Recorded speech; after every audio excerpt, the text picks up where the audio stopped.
Yan ang tubo rito. Magandang hapon sa inyo nga para lahat ito. Yan ito. Yan ang tubo. So, PPR idol yan. I-fix pa namin yan dito sa loob ng CR. So, magandang hapon naman sa inyo dyan mga idol. Hindi ko na nakukuha ng video kasi ano siya idol. Busy ba idol? Yan. Ito ngayon ang gamit ko. Na yung PPR na tubo. Mag-ano tayo ngayon ito ng idol to.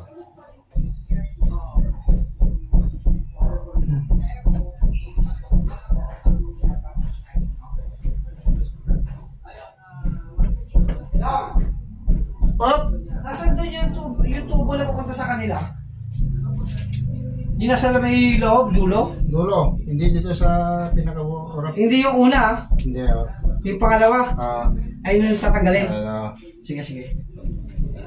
Mabilis lang pala yun. Kasi ganyan o. Ganyan yung ano niya. Bibilihan ko lang siya ng mail adapter yung pantakip. Yung oskas. So, ito naman siya idol ngayon. Ikukunik na nito. Ano ba kailangan mo dyan, Dong? Okay ka na dyan? Ha? Sino ko na sa dulo daw yun? Ito na, nilili niya na natin. Hindi, may kailangan ka pa ba? Dahil bibili nga ako sa ano. Ito si Joel Gom sa ano.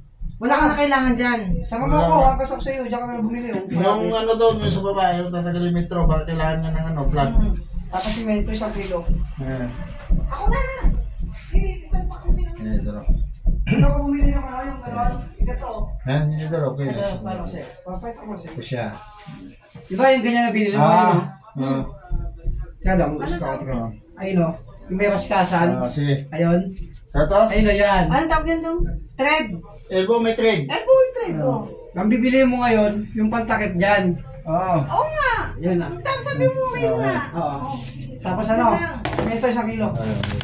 So, magandang hapon nga pala sa inyo ito. Ginamit ka rin. So, ito ay itong elbow na to. Dito ko kakabit niya, no? Yan, may dog Ang to. gagamitin mo to? Ha? Wala na ito pagkakabitan dyan eh. Kasi dudugtong mo na naman doon eh. Ha? Dudugtong mo. Hindi, Uncle Balvin nila. So, dito na. Dito na. Ayun.